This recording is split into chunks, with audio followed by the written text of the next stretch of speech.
모가 난 돌이 정을 맞는다. 그런 말이 있죠. 우리가 여기서는 만에 남의 눈치를 보고 살아갑니다.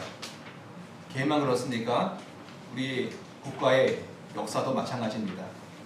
중국 쪽을 우리가 눈치 보기도 하고 저 남방 쪽 해양 세력을 향하여도 눈치를 봐야 하기도 하고, 그래서 좀 독자적이고 힘을 발휘하면 정을 맞고, 그런 우리의 삶을 또 표현하는 말이라 할 수 있습니다. 예, 아다시피 저희 큰아들이 군대를 갔습니다. 근데 입대할 때 주변에서 들려준 여러 이야기가 있는데 그 중에 한 말이 이런 것이었습니다. 너무 앞서지도 말고 너무 뒤서지도 말라고, 그냥 중간만 하라고 하는 말입니다. 뭐 좋은 뜻이죠. 사실 다칠까봐 고생할까봐 염려해서 하는 말입니다. 그런데 그 말 듣다 보면 왠지 한쪽 뭔가 기분이 좀 나쁜 기분이 올라오는 것을 제가 경험을 했습니다. 마치 그 말이 주체성이 없이 살라라고 하는 말처럼 그렇게 들린 것 같습니다. 한번 우리의 마음속에, 저뿐만 아니라 이 한반도에 살고 있는 모두의 마음속에 사람이 의로워야지, 사람이 마땅히 행할 바를 해야지 라고 하는 도덕심, 윤리성, 그런 것이 있기 때문에 그런 생각을 한 듯합니다. 저를 비롯한 이 땅의 모든 사람들이, 많은 사람들이 그렇게 완전하게는 못 산다 할지라도 사람은 의로워야 돼, 자기 책임을 다해야지, 또 의리가 있어서 살아가야지, 그렇게 생각하는 것들이 우리의 무의식 속에 있는 듯 합니다. 자, 이런 생각이 어디서부터 왔을까요? 생각이라고 하는 것들이, 의식이라는 것들이 나 혼자 갖는 것이 아니죠. 물론 내가 만들어낸 것들도 있겠지만 사실은 나도 모르는 사이에 문화 속에, 문화라는 것은 어떻게 보면 역사가 진행되어져 오면서 차곡차곡 쌓여오면서 그것이 마치 공기 마시듯이 내 안에 흡수가 되어지는 겁니다. 우리가 있는 대한민국 사람이 가지고 있는 인생과 삶에 대한 태도들, 어찌 보면 내 것만이 아니라 이 땅에 살던 수많은 사람들이 가지고 있었던 공통적인 경험들이 내 속에 문화적으로 쓱 들어온 겁니다. 공부하고 배우고 학습하면서 부모로부터 배우고 가정에서부터 배우고 또 같은 학교와 국가의 단위에서 배우는 것들이 들어오는 것이죠. 그래서 사실 어떤 면에서는 내 생각이라는 것들이 과연 있는가 한번 생각을 해볼 필요도 있습니다. 우리가 잘 아는 사건 하나 한번 이야기해 볼까요? 고려의 마지막 충신 하면 떠오르는 인물이 정몽주입니다. 충신이죠. 마지막 고려의 충신이면서 그리고 성리학자였습니다. 그런 정몽주와 또 더 이상 고려에는 희망이 없다, 명이 나했다, 운이 나했다, 새로운 나라를 세워야 한다라고 했던, 조선을 시작해야 한다라고 추천했던 이성계, 그리고 그의 아들 이방원이 있었습니다. 이방원이 만난 마지막 시간, 마지막 자리를 우리가 기억합니다. 이방원은 하여가를 시로 정몽주를 설득하려고 했습니다.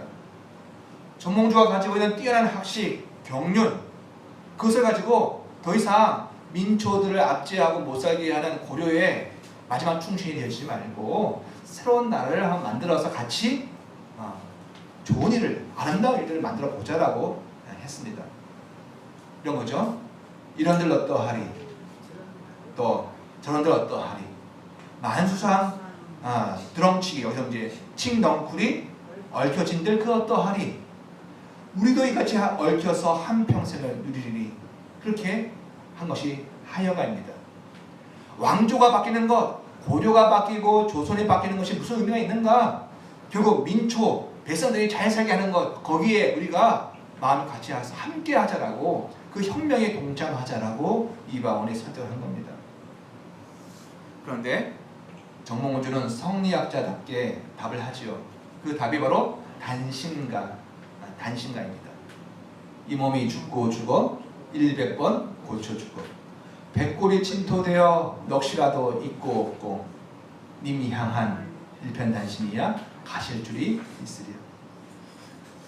여기서 님은 누구입니까? 그녀가 아니죠. 와이프가 아닙니다. 여기서 님은 고려입니다. 고려예요. 정몽주도 알고 있었습니다. 고려가 이미 그 힘을 다하였다고, 세력이 이미 끝났다는 걸 알고 있었습니다. 그리고 새로운 나라 조선을 막아설 수도 없다는 것을, 이성계를 이길 수가 없다는 것을 알고 있었습니다. 하지만 성리학자인 이 정몽주는 두 왕조를 섬길 수가 없었습니다. 그래서 자신의 그 단호함과 그리고 성리학자로서의 그 신념을 이 단심가로 표현을 했습니다. 그리고 그 의리를 마지막까지 지켰죠. 의리를 지켰습니다. 결국 그날 밤 정몽주는 선주교 위에서 철퇴를 맞고 죽었습니다. 여러분, 한 사람의 말과 가르침이 그것이 떠돌다가 사그라드는 경우도 있지만 어떤 경우에는 사상이 되어집니다. 이념이 되기도 하고요. 또 어떤 경우는 그것이 종교가 되기도 하죠. 그것이 후대 사람들에게 신념이 되어지면 그 신념은 이념이 되어지면 그것은 자신을 죽게 하게 할지라도 그 신념을 놓지 않는 경우가 상당히 많습니다.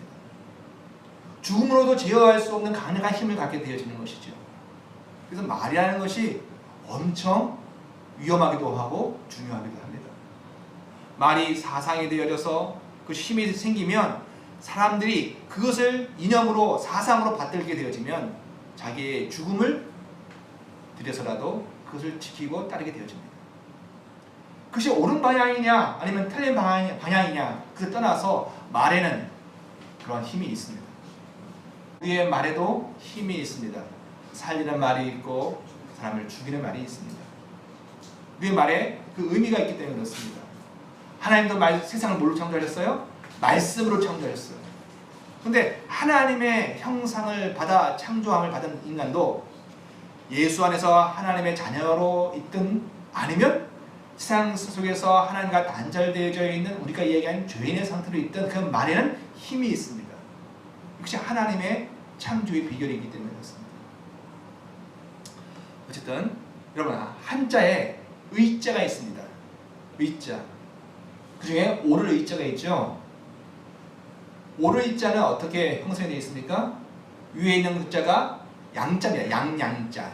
그래서 한자를 타자할 때 이렇게 이해합니다. 양고기. 그리고 밑에 나아자인데 이 나아자가 시작점은 전쟁할 때 쓰는 칼과 창과 같은 병기를 상징을 합니다. 그래서 주된 흐름은 주된 해석은 양고기를 병기로 칼로 잘게 써는 행위를 오를 의자라고 이야기를 합니다. 그 뒤에 그 세세히 잘라서 골고루 질서 있게 나눠주는 것, 그것을 한자 유교에서는 의라고 합니다. 같은 오를 의자인데 기독교에서는 이 의자를 한 분파에서 어떻게 해석을 합니까? 나아자 위에다가 양을 모시고 있어야 양이 어린 양이다, 예수다, 이렇게까지 파자를 해서 이해하는 그러한 부류도 있습니다. 그런데 정통적인 파자에 의하면 고기를 잘게 숫자에 맞추어서 나눠줘야 된다는 겁니다. 그런 말 있죠. 군대에서 전투에 실패한 장교는 용서를 받을 수 있어도 대식에 실패한 장교는 용서를 못 받는다는 말이 있습니다. 병사들에게 나눠줄 때 누군 주고 누구는 안 나눠주면 안 된다는 거예요. 똑같이 나눠줘야 되겠죠? 옛날에 그런 일도 많았습니다. 국가에서 정부에서 주면 그것을 착복을 하고 그리고 병사들에게는 소고기 물 건너간 고기만 그래서 먹으면 설사하게 되어지는 그러한 배신을 했다는 사람들도 많이 있었죠. 어쨌든 한자 오를 의자는 말은 뭐라고요? 양고기를 잘게 써서 모든 사람들이 공평하게 나눠주는 것, 질서 있게 행하는 것, 그것을 오를 의라고 이야기를 합니다. 그래서 유교에서 의를 크게 세 가지라고 이야기합니다. 그게 확장이 되어지는 것이죠. 첫 번째는 마땅히 해야 할 올바른 행동을 오를 의라고 합니다. 해야 할 일, 사람으로서 올바르게 해야 할 일을 했으면 당신은 의인입니다, 이렇게 얘기를 한다는 거예요. 또 국가나 집단이 다 소속되어 있지 않습니까? 학교에서 교사이고 학생이기도 하고 직장에서 회사인이기도 합니다. 그러면 그 회사가 요구하는 뭔가가 있죠, 그죠? 학교가 요구하는 뭔가가 있어요. 업무, 잡이 있다는 겁니다. 일이 있다는 겁니다. 그것을 아주 철두철미하게 잘 일치해서 행하려고 하는 마음의 자세, 이것도 유교에서는 의라고 합니다.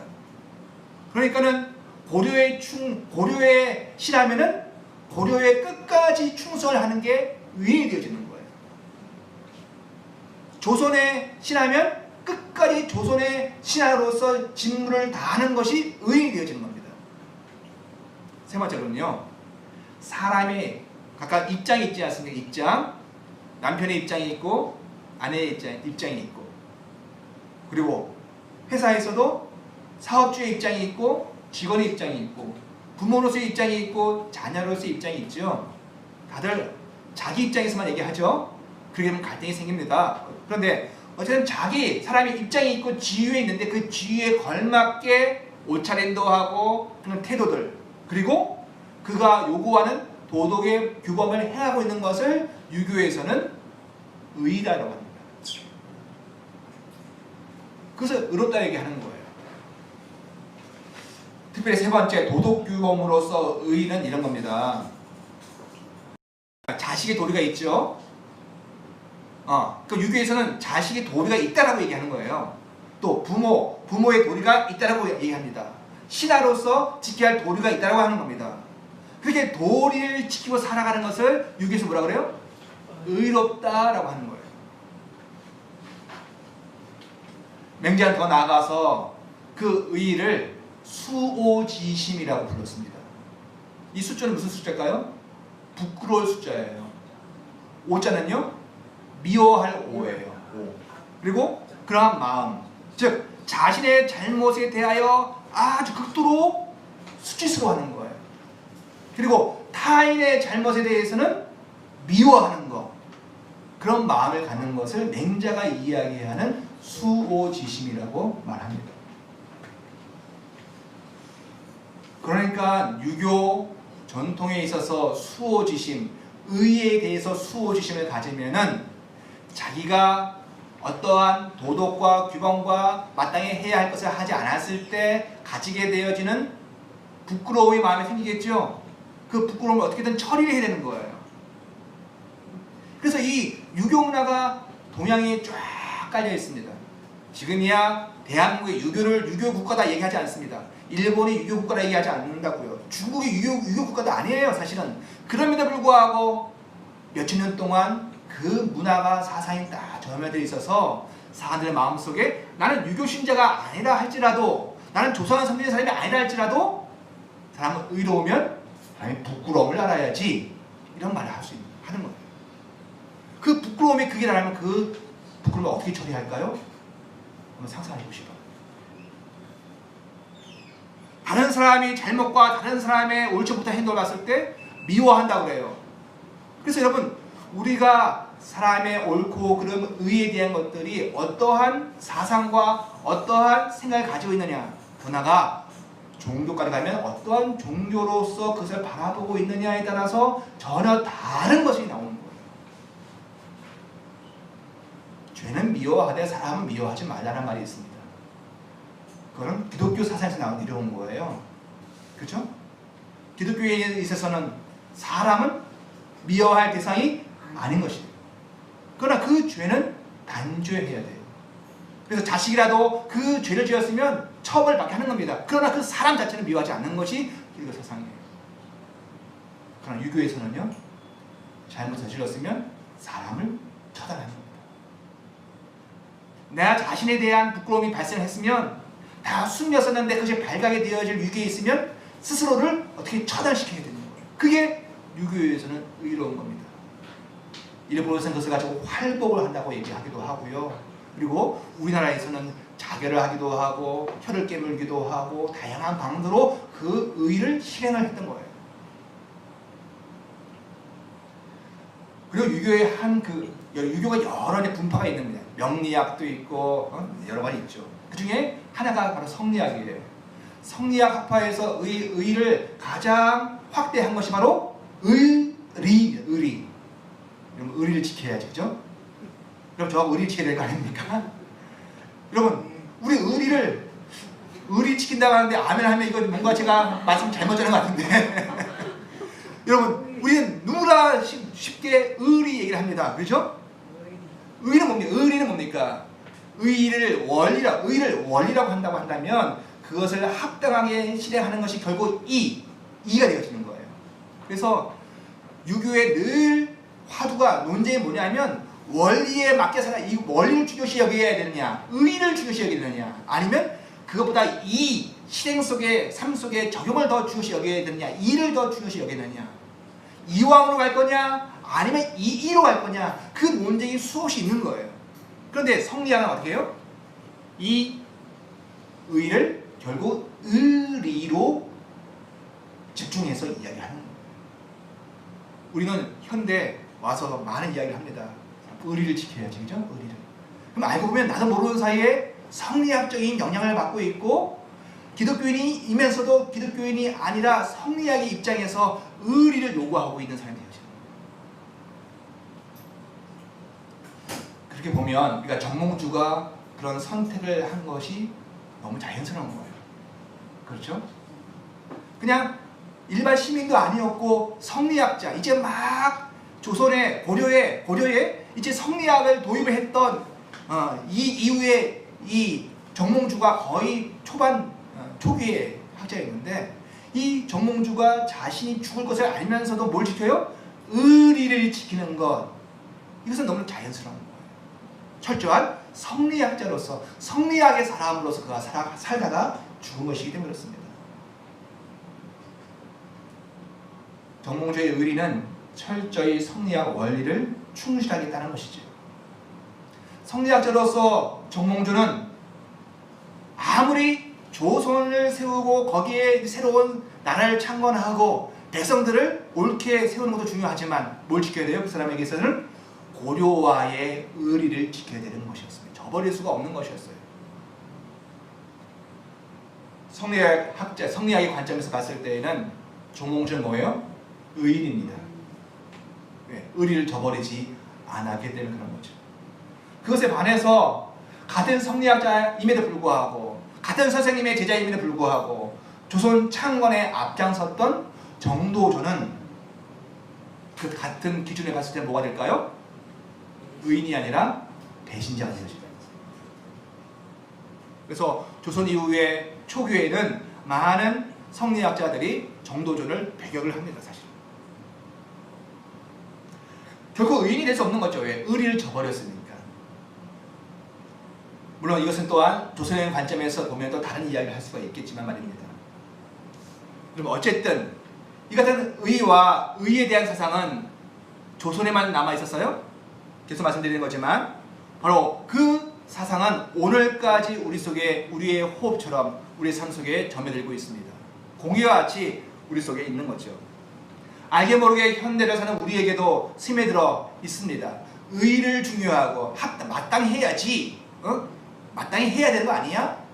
내 마음은 그렇지 않음에도 불구하고, 내 영은 다른 것을 기대함에도 불구하고, 내가 사회 관계 속에, 이치 속에서 주었으니 받았으니 줘야 되고 하는 수많은 마땅한 것으로서 우리가 이야기를 합니다.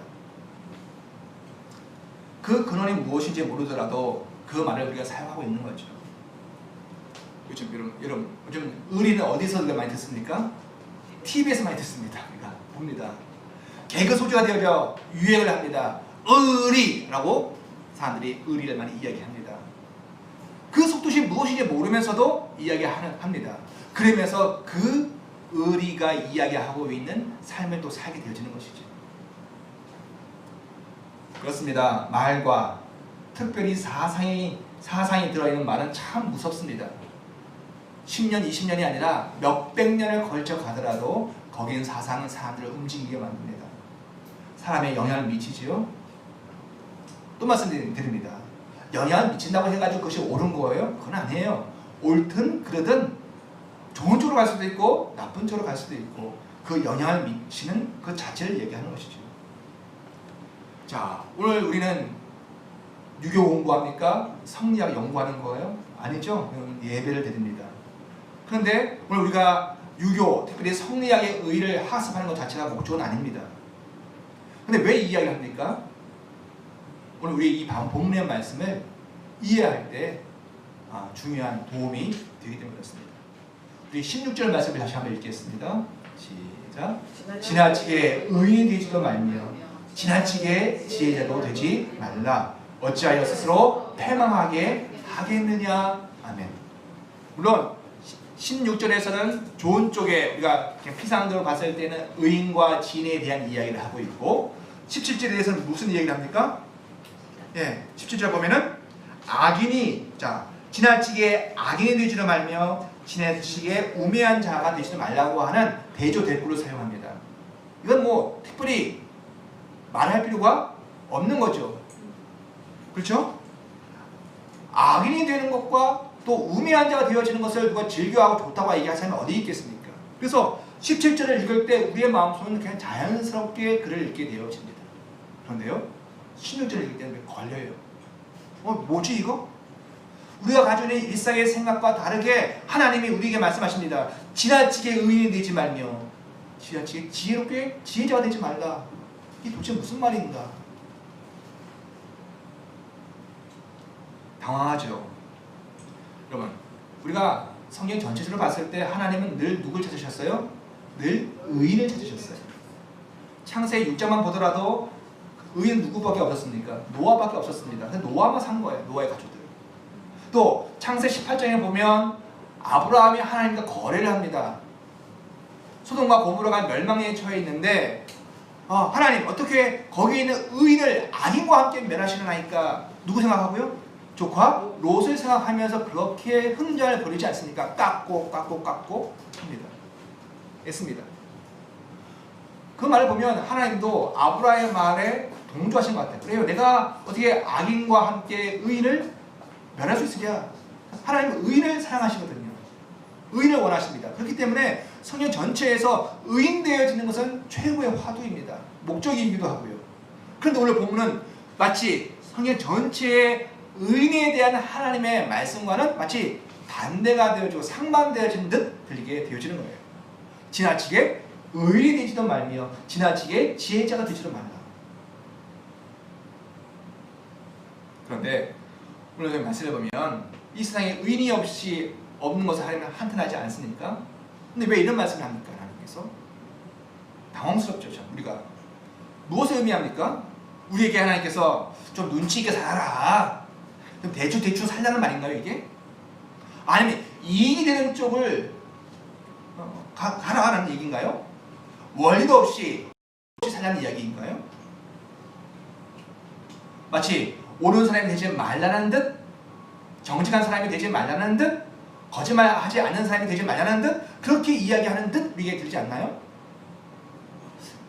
사람이 너무 맑으면, 물이 너무 맑으면 고기가 모이지 않듯이 사람이 모이지 않아. 좀 술도 좀 마시고 어디서 좀 툭툭 칠 수 있고 그래야지. 그렇게 우리에게 이야기하는 거 마치 그렇게 들리지 않나요, 여러분? 마치 이방원처럼 하여갈 부르듯이 이런들 어떠하리 저런들 어떠하리, 원래 목적만 좋은 게 아닌가라고 우리에게 말씀하시는 그런 거 아닌가요? 그럼 무엇이 문제입니까? 글자가 똑같아요. 의인이라. 그런데 그것이 맹자가 사용하는 의인이 다르고 정몽주가 사용하는 의인이 다르고 그리고 하나님이 사용하신 의인이 다른 거예요. 거기에서 우리는 문제의 원인을 찾을 수가 있습니다. 여기서 말하는 의인은 원래 하나님께서 원하셨던 그런 의인을 얘기하는 게 아닙니다. 하나님이 원하시는 의인은 뭔데요? 하나님과 교제하는 자예요. 하나님과 사귀는 자예요. 하나님과 영이 통하는 자예요. 하나님과 생명이 교제가 되는 자예요. 하나님이 아버지고 그가 자녀인 그게 의인이에요. 단절되어졌는데 예수 그리스도로 말미암아 그것이 이어진 자가 의인이에요. 우린 그 의인을 사는 거예요. 하나님의 자녀가 되어서 하나님과 교통하고 소통하는 자가 되어진 거예요.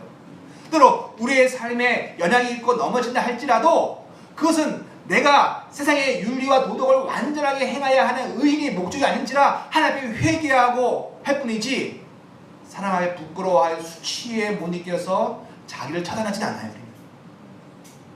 하나님 아시죠? 저는 원래 세상 도덕과 율법으로 얘기해서는 그리고 세상 기준으로 얘기해서는 의인은 아니에요. 그런 의인은 아니기 때문에 난 그런 목적으로 하지 않아요. 그냥 나는 하나님이 나를 의롭다 여겨주신 예수 그리스도의 공로로 말미암아 내가 하나님의 자녀가 되어졌다는 걸 믿고 살아요.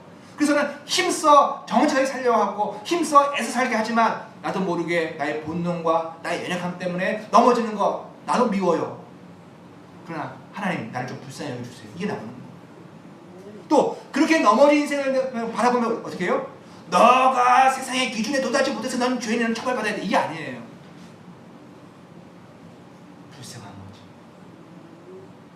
세상의 관영에 있는 죄 속에 거기에 묶여 헤매이지 못하고 헤매이고 벗어나지 못한 운명을 살고 있는 그 삶이 그냥 불쌍할 뿐인 거지. 그렇게 살고 있는 게 불쌍한 것 뿐이에요. 그래서 기도하고 그가 행했던 죄의 일들은 처벌을 받아야 하지만 그 사람을 향하여서는 우리가 사랑의 끈을 놓치지 않는 거예요.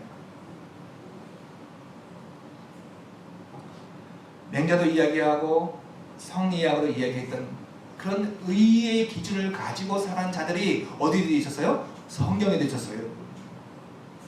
나는 이것은 이런 거야. 마치 하나님을 떠나서 살면은요, 동양에 살든 서양에 살든 팔레스타인에 살든 지금 살든 2000년 전에 3000년 살든 사람들은요, 뭘 기준으로 해? 내가 스스로 완성되어져야 한다라고 하는 자기 의의를 목적으로 살게 되어집니다. 다소간의 차이는 있겠죠. 뭘 중요시 여기는 좀 더 다를 수 있겠죠. 그러나 하나님을 배제한 상태에서 살면 이 땅의 모든 사람들은요, 모든 인류는요, 인간 자신의 자기가 가지는 가치, 자신의 행위가 완전해야 한다는 것을 추구하고 살아요. 나를 향하여도 그렇고 다른 사람들을 향하여서도 그렇고 자식을 향하여서도 그렇고 모든 사람 완전하지 않으면 다 죄인이 되죠. 처벌을 하려고 합니다. 마땅히 행할 것이 있고 그것을 완수하면 의인이 되어지는데 그렇지 않으면 죄인이 되어진다고 보는 거예요.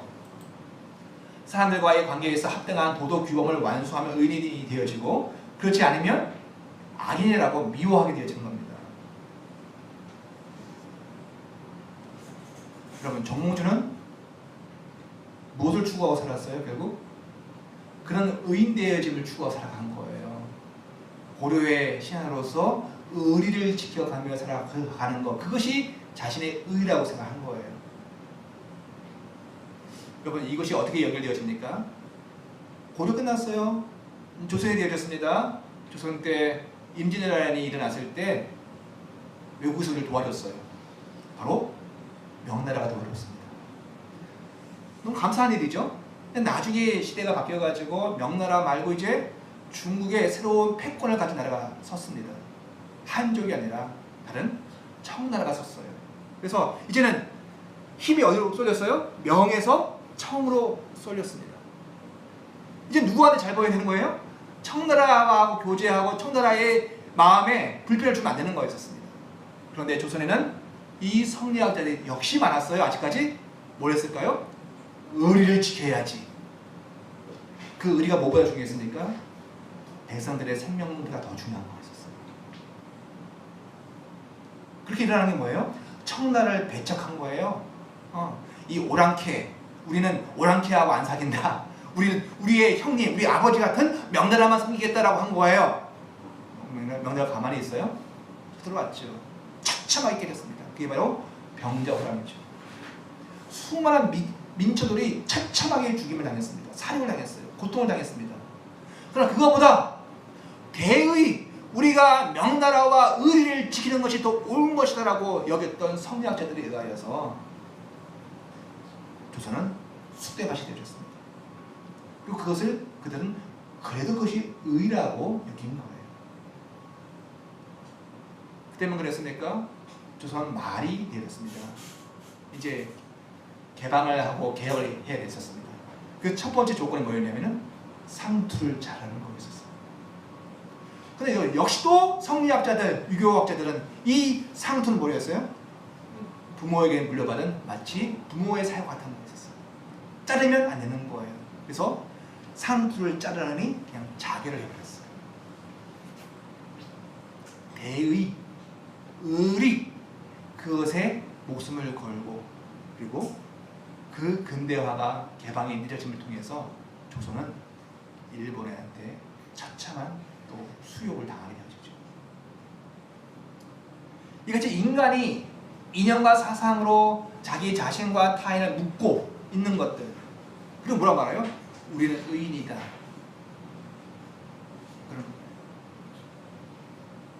그런 것들이 전에도 있었고 지금도 있어요.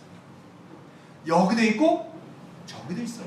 왜냐하면 하나님을 떠나면 사람들이 인생에 대해서 자긍심을 가져야 되는데 뭐밖에 없어요. 하나님이 주신 자긍심이 없으면 뭐밖에 없어요. 내가 한 것만큼 그것이 자긍심입니다. 그 자긍심에 나중 그 자긍심이 자존심이 되어지고 더 나아가 그것이 교만함이 되어집니다. 나는 의롭다 했는데 수많은 사람들한테 민폐가 되어지고 악이 되어지고 고통을 자초하는 일이 되어집니다. 자, 이런 의인들이 우리나라에 있었습니까? 하나님이 세우신 이스라엘에 있었어요. 하나님을 옳게 알지 못하고 하나님을 옳게 신뢰하지 못했으니까 거기에도 이 자칭 의인들의 마음이 나타나기 시작한 거였습니다. 바로 다름 아니에요. 하나님 모르는 사람들이 아니라 하나님을 섬긴다 하고 가르치려고 했던 당시 종교 지도자들이었어요. 바리새인들을 필두로 하여서 이렇게 얘기합니다. 나는 금식을 하기 때문에 나는 의인이야. 나는 구제를 하고 있기 때문에 11조를 매번 드리기 때문에 나는 의인이야. 나는 매일같이 구제하고 금식하고 헌금하니 나는 완전한 자야라고 이야기하는 거예요. 그러니 성전에 가서도 그는 머리를 빳빳하게 들 수 있는 거예요. 하나님, 나 의인 맞죠? 나 의인입니다. 그러니 내게 복을 주세요. 이렇게 얘기해요. 예수님은 누굴 찾아러 오시다고 그러세요? 병든 자를, 죄인을 찾아러 오시다. 하필은 그게 참여였고 하필은 그것이 세리였긴 하였지만 그들은 핑계댈 수가 없었어요. 내가 죄인이라는 것을, 하나님의 은총이 없으면 나는 온전히 줄 수 없는 자라는 것을 알고 있는 거예요. 그런데 조금 나은 삶을 산 사람들은, 도덕적이고 윤리적인 산 사람들은 자기가 한 그것이 자기의 자긍심이 되어지고 자기의 자존감이 되어지고 하나님 자기의 교만이 되어지는 거예요. 나는 옳은 자다라는 거예요. 성경 로마서에서 바울을 말합니다. 우리가 지난주에 로마서 쭉 읽었죠? 거기에 유대인 가운데 더 나가서 이방인들 가운데 의인은 없나니 하나도 없다라고 얘기합니다. 의인은 없다, 하나도 없다. 이것이 로마서가 우리에게 이야기해 주는 진리입니다. 이번 한 주간 오늘 말씀을 준비하면서 저는 많이 힘들어서 사실은요. 세상 사람들이 또 이 땅에 많은 사람들이 자기 기준을 갖고 살아갑니다. 근데 인간은 인간이에요. 그렇죠? 한쪽으로 열심히 살고 완전히 살지만 어느 한쪽으로 자기는 무너질 수밖에 없고 허점이 있을 수밖에 없는 인생들입니다. 본능이 있고 그리고 욕구가 있고 그리고 자기가 하는 모든 것들을 그 스트레스 어디에선가 해소를 할 수밖에 없는 인생들이에요. 그런데 사람들은 의인을 요구해요. 죄인이야? 그럼 스스로 수치를 알고 부끄러움을 알고 자신을 처단해야지 라고 말이죠. 그런 사회 지도층들이 자꾸 이런 쪽으로 자기의 죄악과 자기의 잘못을 이렇게 처리하는 것에 대해서 저는 굉장히 사악하다 여깁니다. 저는 죽음 자체를 뭐 나쁘다 이렇게 하지 않아요. 죽음 다 수고한 거고 다 안타까운 것이고 그들 우리가 불쌍히 여겨야 되는 건 맞습니다. 그러나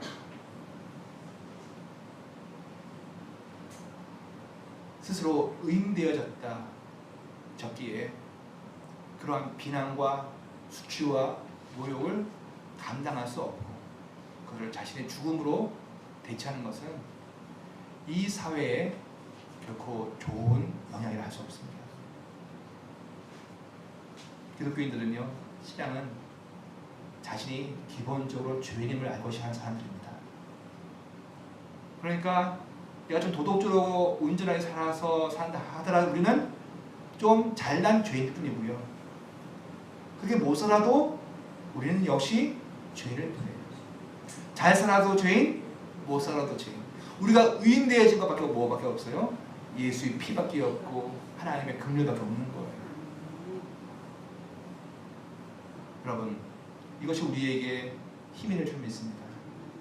우리가 삶 속에 넘어져요. 부끄러운 짓을 했어요. 다른 사람 둘째치고는 내 속에 있는 내 인격이 나를 저주하고 나를 판단하고 나를 부끄럽게 여깁니다. 내가 나를 싫어한다고. 그럼에도 불구하고 우리는 내가 나를 처단하지 않습니다. 어떻게 해요? 하나님께 나아가는 거예요. 그냥 새벽에 시편을 읽는데 바울이 자기 침상을 눈물로 띄웁니다. 아니 그 배경이 뭐예요? 자기가 자기의 부하 장군의 처인 바세바를 취한 거예요. 여자만 건드렸나요? 우리아를 최전방에 내몰아서 죽게 만들었어요. 권력욕에 사로잡혀 있다 보니까 그 앞에 있는 아주 정말 세상 말종과 같은 일을 저지른 거예요. 그런데 다윗이 자살했나요? 아니요. 처참하게 모든 사람들이 저주와 부끄러움의 그 모욕을 다 당하지만 하나님 앞에 기도합니다. 여러분, 우리가 한 주간의 삶을 살다가 스스로 범죄했으면 하나님 앞에 기도하시면서 그 부끄러움을 내 몸으로 받아내시기 바랍니다. 그리고 하나님이 그 부끄러움과 사람들에게 모욕을 다 지난 다음에 우리를 용서하시는 그것이 올 때가 있어요. 그걸 찾는 거예요. 거기까지. 여러분, 세상 사람들이 스스로 의인이라고 한다는 것은 결국 자기 자신이 기준이 되어지는 겁니다. 근데 모르는 게 있어요. 세상이 죽음으로 끝나는 줄 알고 있는 거죠. 세상이 죽음으로 끝나서 내가 한 행위와 내가 한 잘못들이 죽음과 함께 다 말소되어진다고 생각하는 거예요. 뭐 개인의 생각이야 그렇게 생각하는데 어떻게 하겠습니까? 근데 성경 분명히 말합니다. 한 번 죽는 것은 사람에게 정하신 것이요 그 후에 심판이 있느니라. 자기의 목숨을 끊었다고 해서 그 죄가가 심판되어진 것이 아니에요. 그러니 살아서 그 죄의 값을 치러야 돼요. 또 자기 생명은 누구 거예요? 내 거이기 때문에 끊을 수 있는 겁니다. 이 역시 자신이 이 땅에서 살던 수없는 죄 범죄한 것보다 더 큰 죄를 저지르는 거예요. 이 생명이 내 거다? 내 살 아이짜리 여자아이가 내 생명이다? 내가 처리할 수 있다? 아니에요. 모든 생명은 다 하나님의 것입니다. 자기 생명조차도 하나님의 것입니다. 그것을 인정하는 자가 진짜 의인입니다. 오늘 우리는 이 시대에 수많은 사상과 이념 속에 홍수 속에 살아가고 있습니다. 자칫 잘못하면 거기에 현혹되어집니다. 빠져듭니다. 그리고 그것이 멋있어 보이고 그것이 타당한 것처럼 설득되어서 행동하게 되어집니다.